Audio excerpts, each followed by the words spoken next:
Avec G20 en maths, il n'y a jamais de problème, mais que des solutions.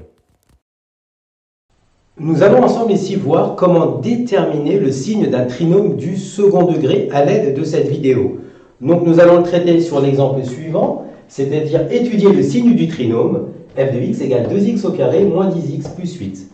La première étape en fait ici pour pouvoir répondre à cette question, ça va être ici de résoudre, donc la première étape va être de résoudre l'équation f de x est égal à 0. Donc ça c'est la première chose que l'on va faire ensemble.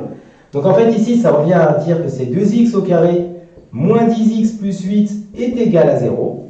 Donc ici c'est une équation du second degré, donc on va pouvoir appliquer ici le discriminant. Et donc pour le discriminant, on va commencer par identifier la valeur de A, la valeur de B et la valeur de C dont on aura besoin pour calculer le discriminant. Donc ici le A c'est le coefficient devant le x carré, donc ici on va mettre 2. Ici le x c'est le coefficient devant le x, donc ici ça sera moins 10. Et enfin, le C, c'est la constante seule, ça sera 8. On va maintenant passer par le calcul du discriminant, c'est-à-dire, en fait, on rappelle que delta sera égal à B au carré moins 4AC. Donc, on va remplacer par la valeur que l'on connaît. Donc, ça nous fait moins 10, le tout au carré, moins 4 fois 2 fois 8. On va déterminer le calcul. Donc, moins 10 au carré, ça nous fait 100. Et 4 fois 2 fois 8, ici, ça va nous faire 64. Et donc le résultat final, il va être à 36. Donc ici, le delta, il est strictement plus grand que 0. Ce qui nous permet de dire en fait qu'il existe deux racines réelles distinctes, ou autrement dit, deux solutions réelles pour cette équation. Donc pour la déterminer, on va déterminer donc les valeurs x1 et x2 dans notre situation. Donc x1, ça va être moins b moins racine carrée de delta sur 2a, et x2, ça sera moins b plus racine carrée de delta sur 2a. Donc on va commencer par calculer x1, donc on va remplacer par les valeurs que l'on connaît, on connaît b, on connaît ici delta, donc ça va nous faire moins, donc b, donc moins 10, moins racine carrée de 36 sur 2 fois 2, et donc x1 est égal à 10, parce que moins 10, on trouvera 10. Ici, racine carrée de 36, c'est tout simplement 6, que l'on divise par 4. Et enfin, ici, on va avoir 10 moins 6 qui fait 4, donc ça nous fait 4 sur 4. Ici, c'est égal à 1. Donc nous avons la valeur de x1. x2, on va le calculer ensemble, donc ça va nous faire moins 10 plus racine carrée de 36, divisé par 2 fois 2. On va simplifier, donc x2 va être égal ici, donc moins 10, ça nous fait 10, plus 6 sur 4. Et donc au final, nous allons avoir 16 qui divise 4, et nous obtiendrons ici 4. Donc là, ce sont les deux solutions de notre équation.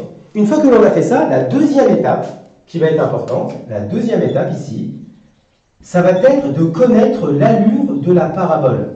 Parce que lorsque vous avez un trinôme du second degré, vous savez que c'est une parabole. Et donc là, il y a une règle, c'est s'intéresser au signe de A. D'accord? Donc ici, la deuxième étape, c'est s'assurer, donc identifier, on va plutôt écrire ici, identifier le signe de A.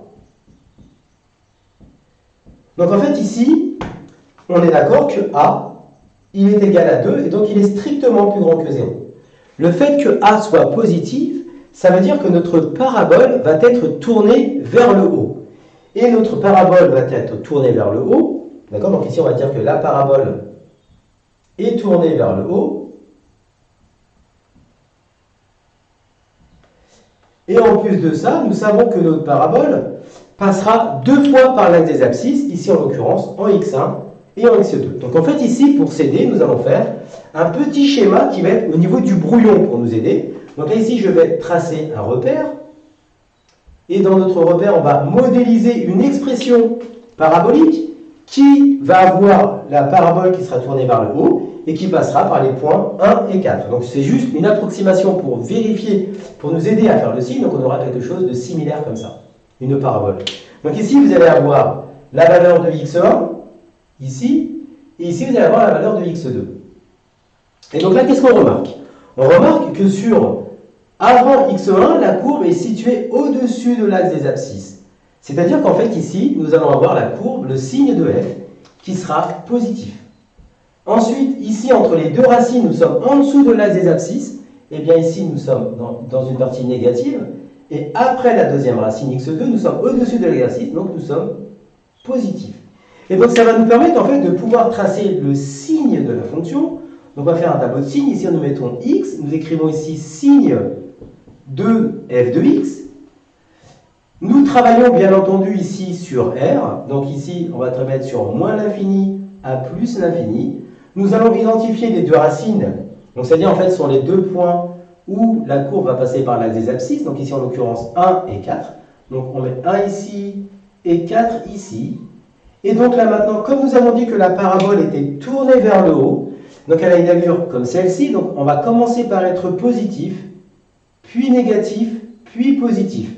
Et donc ici, on va pouvoir indiquer que c'est plus, moins et plus. Donc ce petit dessin, c'est toujours à faire au brouillon et ça va vous aider pour pouvoir transcrire le signe de la fonction f. Donc cette première vidéo nous permettait en fait d'avoir un exemple d'un signe du trinôme du second degré. Comme tu as kiffé la vidéo et que tu veux des bonnes notes en maths, alors tu mets un pouce bleu, tu t'abonnes à notre chaîne, tu poses un commentaire, on y répond sans problème. Ensuite, on t'embarque avec nous sur g20enmaths.com, des exercices corrigés, des détails de ouf avec ça. Plus d'excuses pour pas avoir de bonnes notes en maths. Et bien sûr, rendez-vous sur nos réseaux sociaux.